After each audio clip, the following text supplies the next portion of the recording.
प्यारे बच्चों, आइए प्रिज्म में आगे बढ़ते हैं। सूर्य के श्वेत प्रकाश का प्रिज्म द्वारा विचलन तथा परिक्षेपण। ये प्रिज्म है ABC, और जब इस पर व्हाइट रेज यानी श्वेत प्रकाश डाला जाता है तो ये देखिए सबसे ऊपर ये रेड कलर और ये वायलेट कलर को रिप्रेजेंट कर रहा है। इनके बीच में 5 और भी कलर हैं, कुल मिलकर के 7। आप जानते हैं कि प्रिज्म इस श्वेत प्रकाश को 7 रंगों की विभिन्न किरणों में डिवाइड कर देता है। सबसे ऊपर ये रेड कलर हो गया और नीचे जो है कि ये बैंगनी कलर, तो इनके बीच में 5 और होगा। मध्यवर्ती में हम पीले कलर को लेते हैं। तो जब वह श्वेत प्रकाश प्रिज्म के पृष्ठ पर आपतित होता है तो वह विभिन्न रंगों की अनेक किरणों में टूट जाता है या विभक्त हो जाता है, और इस घटना को परिक्षेपण या प्रिज्म द्वारा विचलन कहते हैं। एक बार और सुन लीजिए आप इसको। कह रहा है कि जब श्वेत प्रकाश कांच के किसी प्रिज्म से गुजरता है तो वह विभिन्न रंगों की अनेक किरणों में विभक्त हो जाता है। इस घटना को हम प्रिज्म द्वारा विचलन या परिक्षेपण कहते हैं। तो कभी काल इधर तो नहीं पूछ रहा, लेकिन उधर जो है कि एक आध नंबर में इसको पूछे हुए था जो है कि। अब ये जो 7 कलर में ये प्रिज्म जो है कि जो इनको 7 कलर में डिवाइड कर रहा है, तो इसका रीजन क्या है?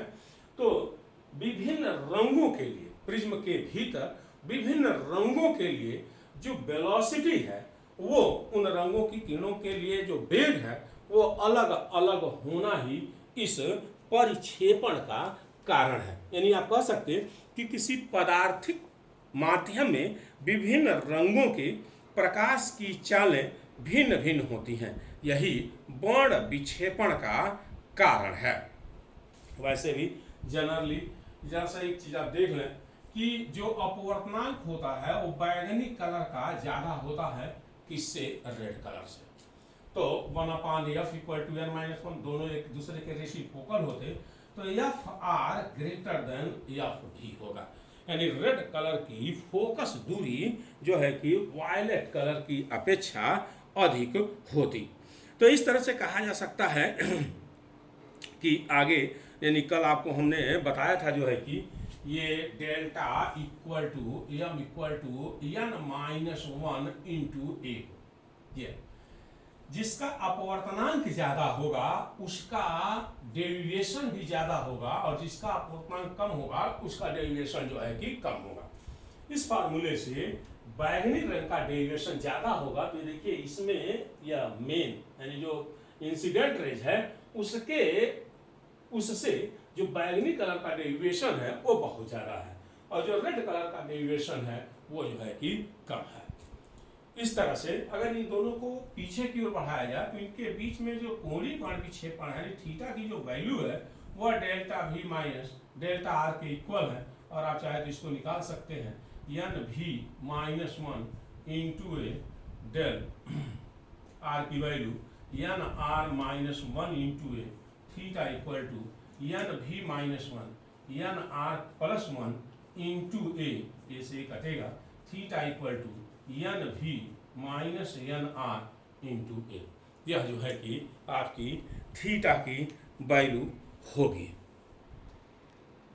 इस तरह से हम कह सकते हैं कि दो रंगों की निर्गत किरणों के बीच का कोण उन रंगों के लिए कोणीय परिक्षेपण कहलाता है। और आपने देख लिया, हमने मान लिया कि लाल और बैंगनी रंगों के लिए जो डेविएशन है वो डेल्टा R और डेल्टा V है। तो इस तरह से थीटा = आप देख रहे हैं कि delta V minus delta R है। डेल्टा V की वैल्यू NV - 1 × a है आपका, और डेल्टा R की वैल्यू NR - 1 × a होगा। ये कोणीय परिक्षेपण या वर्ण विक्षेपण की वैल्यू जो है कि थीटा = NV - NR × a के इक्वल होगी। पहले इससे वीडियो को देखने से पहले एक चीज़ और आप जान लें कि 15 तारीख को आपकी बोर्ड फीस वगैरह जमा होगी। तो ये आप जो है कि आकर के और इसको ज़रूर जमा कर दीजिएगा 15 तारीख को 10:15 बजे तक। आप हर हाल में पहुंच करके जो है कि इस फीस को जमा कर दीजिएगा। आइए अगली हेडिंग पर चलते हैं। किसी प्रिज्म की बाण विक्षेपण या परिक्षेपण क्षमता। तो पहली बात तो इस बाण विक्षेपण क्षमता को हम ओमेगा से रिप्रेजेंट करते हैं और कहा जा सकता है कि कोणीय विक्षेपण और माध्य विचलन कोण के अनुपात को प्रिज्म की बाण विक्षेपण क्षमता कहते हैं। इसे ओमेगा से रिप्रेजेंट करते। और अभी आपने देखा कि जो कोणीय विक्षेपण थीटा था वो delta V minus delta are के इक्वल था जो है कि, तो वही कह रहा है कि किसी भी प्रिज्म की विक्षेपण क्षमता उसके द्वारा उत्पन्न कोणीय विक्षेपण और माध्य विचलन कोण के अनुपात के बराबर होता है। ओमेगा से इसको हम प्रदर्शित करते हैं और ये विक्षेपण जो क्षमता है delta V minus delta are, तो आप जानते हैं delta V equal to N V minus one into A, delta R equal to N R minus one into A और delta Y equal to N Y minus one into A. Delta V minus delta R equal to N V minus one into A, N R minus one into A, N V minus one minus N R plus one into A से cut गया, N V minus N R into ए। ये मान और ये मान उठा के यहाँ रख दीजिए, तो omega equal to N V minus N R into A, N Y minus one into A, omega N V minus N R N Y minus N V minus N R बटे एन वाई माइनस वन।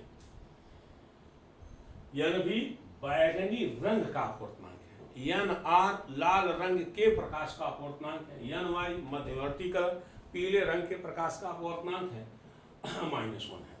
दूसरी बात मान लीजिए कि अगर N भी दे रखा हो और एन आर दे रखा हो, एन वाई न दिया हो, तो आप एन भी प्लस एन आर बाई 2 करके और इसके मान को जो है कि आसानी से कैलकुलेट कर सकते हैं।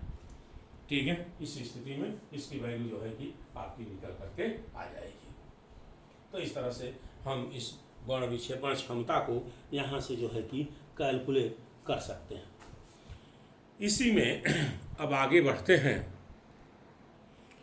आइए, सूक्ष्म कणों द्वारा प्रकाश का प्रकीर्णन, रैले का नियम। कहा गया कि जो सूर्य से आने वाला प्रकाश है वायुमंडल में उपस्थित जब सूक्ष्म कणों पर यह आपतित होता है, कैसे सूक्ष्म कण, तो जिनका आकार प्रकाश की तरंगदैर्घ्य के आकार का काफी छोटा होता है, तो ये इससे टकरा करके सभी दिशाओं में फैल जाता है। ठीक है, कल बिखर जाता है और इसी घटना को प्रकाश का प्रकीर्णन कहते हैं। कह रहा है कि सूर्य से आने वाला प्रकाश वायुमंडल में उपस्थित जब सूक्ष्म कणों से टकराता है, कैसे कणों से, तो जिसका आकार प्रकाश की तरंगदैर्घ्य की तुलना में बहुत छोटा हो, तो ये लगभग सभी दिशाओं में बिखर जाता है, फैल जाता है और इसी घटना को प्रकाश का प्रकीर्णन कहते हैं।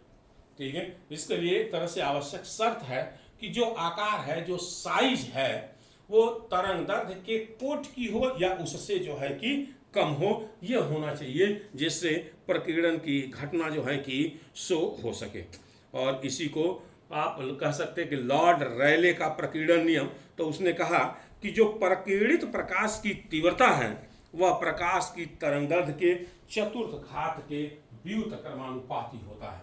यानी ये जो प्रकीर्णित प्रकाश है उसकी जो तीव्रता होगी वह आपतित प्रकाश की तरंगदैर्घ्य के चतुर्थ घात के जो है कि इनवर्सली प्रोपोर्शनल होती है। यानी तरंगदैर्घ्य जितनी ही कम होगी, ये देख लीजिए, तरंगदैर्घ्य जितनी ही कम होगी, ये इंटेंसिटी उसकी स्कैटर्ड की जो इंटेंसिटी होगी वह उतनी ही अधिक होगी, उतनी ही ज़्यादा होगी। ये लॉर्ड रैले का कहना था। इस पर तमाम एग्जाम्पल हैं। सूर्योदय सूर्यास्त के समय जो है कि सूर्य का लाल दिखाई देना और बादलों का श्वेत होना, ये सब एग्जाम्पल आप हाई स्कूल में भी पढ़े हैं, यहाँ से भी उसको आप देख लीजिएगा।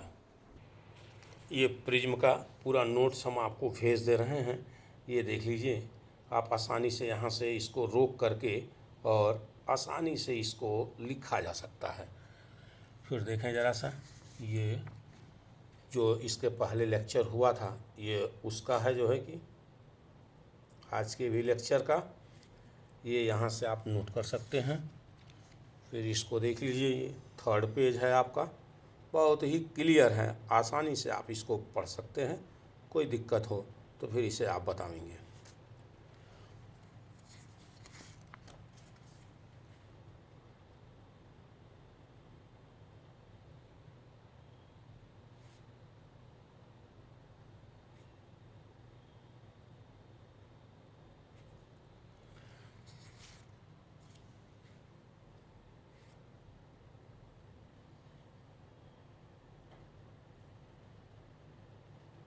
बस इसको एकदम बिल्कुल बढ़िया से आप तैयार कर लीजिए और जो है कि 15 तारीख को फ़ीस जमा होगी, आप आकर के फ़ीस जमा कर दें।